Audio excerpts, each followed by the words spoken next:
અને રાજસ્થાનમાં, મધ્યપ્રદેશમાં, મહારાષ્ટ્રમાં કોઈ એવું ગામ નથી, આપણે ગુજરાતમાં તો કોઈ એવું ગામ નથી કે એમાં ભક્ત નહીં આચાર્ય ના હોય. આચાર્ય ના હોય. આ સંતનો પ્રતાપ એમને જ્ઞાનની જે ભજનની કમાણી કરી અને કમાણીનો જે મહેનત કરી, જે કર્મ કર્યું, એનું ફળ અત્યારે આપણે ભોગવી રહ્યા છીએ. મહેનત એમને કરી છે અને જ્ઞાનનો પ્રતાપથી આપણે તમામ બંધનોમાંથી મુક્ત થઈ શકીએ છીએ. કેમ કે આપણો ભારતની અંદર એટલી શ્રદ્ધાઓ છે કે કોઈ પાર જ નથી. જો એટલા બધા લોકો બેઠાઈ ગયા છે ને, ના પૂછો એટલા. તમે તમારી પોતાનો વિચાર કરો, બહાર જો ને તો તમને એવું થાય કે સારું કર્યું કે અમે ઓમાં આવ્યા અને ઓમાંથી બધામાંથી મુક્ત થયા ને આપણે ક્યોક ને ક્યોક બેઠાઈ ગયા. એ જ્ઞાનનો પ્રતાપ એમને કમાણી કરી. અત્યારે આ રોમાપીર છે, રોમાપીર લગભગ 500 વર્ષ લગભગ થયા છે. તો એ તમે જુઓ તો રણોત્સવથી કેમ્પો બધેલા છે. મૂળ તો ભજનની કમાણીનો પ્રતાપ છે. એટલે જે સંતો થયા એ સંતોનો પ્રભાવ હોય છે અને એ પ્રભાવ આપણા ઉપર પડે અને એ પ્રભાવને લઈ જો કદાચ એમના જીવનમાંથી આપણે પ્રેરણા લઈ અને આપણે માર્ગે ચાલીએ તો એ ભૂમિકા પહોંચાય.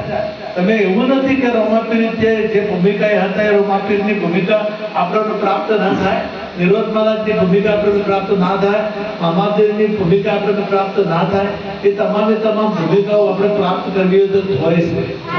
ભૂમિકા એ સ્વ છે, પરંતુ મહેનત કરો, કર્મ કરો તો એનું ફળ અવશ્ય મળે. અત્યારે એટલા બધા ઠગાઈના ધંધા ચાલે. ભક્તિના નામે ધોતી કેટલા બધા ચાલે છે. ભક્તિના નામે ઠગવાના ધંધા એટલા બધા ચાલે છે. ભક્તિના નામે શ્રદ્ધાઓમાં ફસાવાના એટલા બધા ધંધા ચાલે છે. કોઈ પાર જ નથી. પરંતુ જે જ્ઞાની ગુરુ હોય, જે સમજુ હોય, એની પાસે જવાથી જ આપણને જે ખોટું છે, જે જૂઠું છે. અને અમે તમે વિચાર કરો ને તો એડવર્ટાઈઝો જેને આવવી પડે, જે સોનાની એડવર્ટાઈઝ આવવી પડે, સોનાની કોઈ એડવર્ટાઈઝ ટીવીમાં કે રેડિયોમાં કે પેપરમાં કે અમુક જાતનું હોતું ઓરિજિનલ મળે છે, આ મળે છે, આ મળે છે, એવી કોઈ એડવર્ટાઈઝ આવી? એ તો તાર પેલા જે નકલી વેચે છે એની એડવર્ટાઈઝો આવવી પડે. હીરાની એડવર્ટાઈઝ આવી કે હીરાની તો તમે જો તો ઓફિસો એટલી બધી ઊંડી હોય છે ને કે અહીંયા ચોકિયાત બેઠા હોય અને ગોતતું જવું પડે.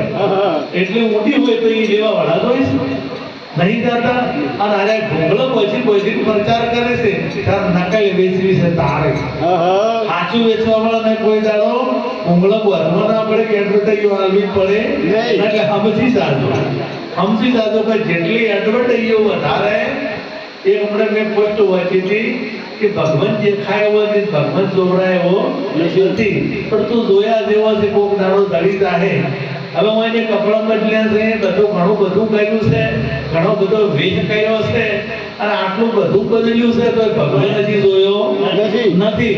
તો હવે મારું કહેવું કે એ બી તો બદલવાનું હતું ય ના બદલ્યું.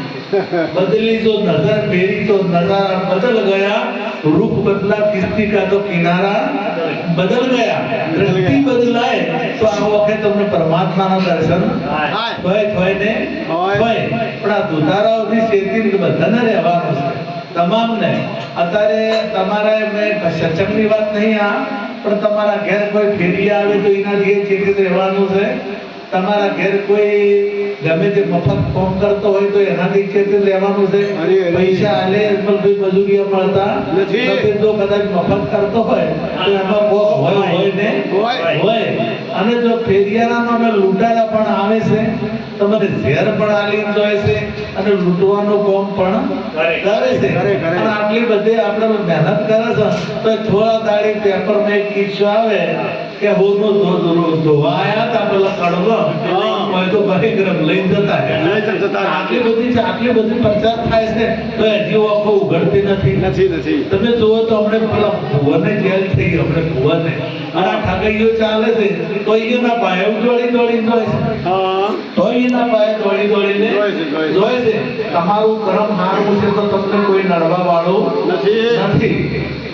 તમે અમને કરો કે શનિ નડે છે અમે પ્રમદારે ઓમથી ભજન હતા શનિ દેવ ના નડે અને તમારું કર્મ તમને નડે બીજું કોઈ નડે ના. અને અતારી જે નડતો હોય છે ને દેવ અતારી જે નડતો હોય ને એ શનિ દેવ જે નડે એવો નહીં. એ તો દેવોના સમયમાં દેવોનો જે સમય હતો ને એ સમયમાં જજ તરીકે હતા એટલે ન્યાય કરતા હતા. એ કદાચ કાલ્પનિક હોય કે આપણે આંસુ પણ એમાં જે શાસ્ત્રનું આપણે પ્રમાણ જોઈએ તો એ જજ હતા. આતાના જેમ જજ છે એ દેવોના જજ હતા અને જજ હતા એટલે જેને ગુનો અત્યારે કોક મર્ડર કરી નાખે તો 20 વર્ષની આજીવન સજા પડે ના પડે એમ એ સમયે સજા કરતા હતા. એટલે એ બીજું કોઈ એટલે એ કર્મની સજા કરતા હતા ને એ કરતા હતા કર્મની સજા. તમે જે કર્મ કરો એની સજા આપણે ભોગવવી પડે ને ભોગવવી પડે. એટલે અત્યારે આ સમયમાં વ્યસનોથી ખૂબ દૂર રહેવાનું છે. વ્યસનથી વેમથી વેમે વિચિત્ર છે, ઘણી બધી વિચિત્ર વેમ છે. અને વેમમાં જે કહી ગયા ને એ તો ભેળા થતા ભાઈએ ભેળા થતા નથી.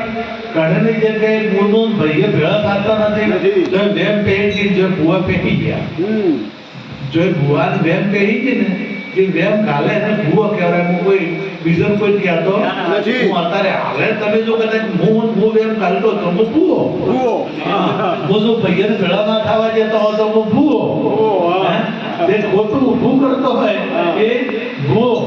અને ખાસ કોઈ કે મેલડી નડે, કોઈ કે ઝાપડી નડે, કોઈ કે સિગોતર નડે. હું ચોખ્ખા શબ્દ ગીતામાં ભગવાને કીધું કે તમે જેવું કર્મ કરશો એવું ફળ મળશે. 100% વાત છે. કર્મ સિવાય બીજું કોઈ કર્મ જ નડે. દરેકને કર્મ નડે છે, બીજું કોઈ નડતું નથી. તમે ભૂંડું કરો તો ભોગવવાનું આવે. હા, એમાં કોઈ નવાઈ નથી. અને તો નોમ પાડ બસ માતાનું. માતા કદી કોઈ નડી નથી અને નડવાની પણ નથી. મોટામાં મોટા જેવો હોય તો પોચ મહાદેવો છે. પોચ મહાદેવ આકાશ, વાયુ, જળ, પૃથ્વી અને આ પાંચ તત્વો છે. એના વગર ચાલે એવું નથી. અને એ ધારે તો ઉથલ પાથલ કરી. અત્યારે હાલ તો કદાચ વરસાદ વધારે આવે તો તમારો ગોમ તોડી નાખે ના તોડી નાખે. એ દેવ જોડું એ દેવ છે. એ જો કદાચ આગા પાછું થાય ને અગ્નિ દેવ છે એ જો કદાચ થોડા ઘણું ઉઠે અને જો કદાચ તકલીફ એ આપણ જ નડે. એ જો કદાચ આ ઊભું કરતા હોય ને તો મને એક પ્રશ્ન પૂછો કે પોત દેવો તમે વાત કરો છો તો પોત દેવો પૂજવો કઈ રીતના? પોચે પૂજવો કઈ રીતના? પૃથ્વીને પૂજાય તો પૃથ્વીથી તમે ટકી જાઓ. પૃથ્વીને તમે પેલું મત કરો, પ્રદૂષિત મત કરો, એ એની પૂજા છે. વાયુને તમે પ્રદૂષિત મત કરો, એ એની પૂજા છે. તમે જળને જો કદાચ વરસાદ વ્યવસ્થિત લાવતા ઝાડ વાવો એ તમારી એની પૂજા છે. આ વાતો આપણે સમજી શકતા. જો વાતાવરણ હવાને પ્રદૂષિત કરી, પૃથ્વીને પ્રદૂષિત કરી, આકાશને પ્રદૂષિત કર્યું એટલે નવા રોગો આયા. નવા રોગો આયા અને આપણે બસ મોનું કાઢે કે મેળવી આવી. એટલે તમે ઊભી મેડિસિન આવી છે. એ કોઈ તમારું કર્મ તમને નડે છે. કદાચ કોઈને પ્રદૂષિત રોગ થાય, કોઈને કર્મને રોગ થાય. ઘણાને ખાસ સમજવા જેવી વાત છે. ખાસ ઘણાને કે 20 વર્ષનો છોકરો થાય છે અને મોદો થાય છે. આ 4 પેઢીથી ચાલ્યું આવે. હું એક જગ્યાએ વભળ્યું હતું ને ઘટના પણ સત્ય છે. આજે આ ઘટના પણ 25-20 વર્ષનો છોકરો થાય અને એને બીમારી આવે. તો એનું કારણ શું કે મને કોક જબરજસ્ત દેવ નડે છે પણ જડતું નથી. કેટલાય ભૂવા લાયા પણ હાથમાં આવતું નથી. શું છે હવે દેવ જો કદાચ નડતું હોય, દેવને કોઈ જોતું હોય તો એ કોકને મોઢ કરે, 4 પેઢીઓથી મોઢ કરે એના કરતા સીધું માજી લે શું હતો. પૈસા માંગે મારા પાસે તો એ હેરાન કરે, ખોટા એના કરતા ડાયરેક્ટ આવે કે આટલું માગું છું મારા ડાયરેક્ટ માગે કે ના માગે કે હેરાન કરે. એ તો તમે ના લો તો ફરિયાદ બીજી કરે. કદાચ તમે ના લો ને તો ફરિયાદ કરે પણ તમે આલવા તૈયાર હો તો શા માટે ના? હવે આ જે આપણા આનું કારણ શું છે કે જ્યારે આપણું આ શરીરનું બંધારણ થાય એ ટાઈમે આપણા માતા પિતાના શરીરમાં કંઈક રોગ હોય એ રોગ બંધ થતો નથી. તમારા મા બાપને આવતો હોય તો છોકરાને આવે ને આવે, ડાયાબિટીસ હોય તો થાય ને, ટીબી થયેલી હોય ને તો છોકરાને ટીબી થાય ને થાય. હવે આ હાણમ જે 4 પેઢી કોઈ પેઢી આવતો હોય, દાખલા કે 20 વર્ષે ટીબી થાય છે, તો માતા પિતાના ગર્ભમાં જ્યારે હોય એ માતા પિતા છે કે રોગ વાળા હોય, અને એ જે રોગ છે ને એ એના લોહીમાં જ આવેલો હોય. લોહીમાં આવેલો એટલે જેટલી ઉંમર થાય એટલી લઈ નડે નહીં, અને ઉંમર થાય એટલી નડે. તો આ માથે પાડે છે. એટલે ક્રમની ગતિની હારી છે. ક્રમની ગતિને સમજવી ઘણી કઠિન છે. જો ક્રમની ગતિ સમજાઈ જાય તો બેડો પાર થઈ જાય. બોલો સદગુરુ મહારાજ.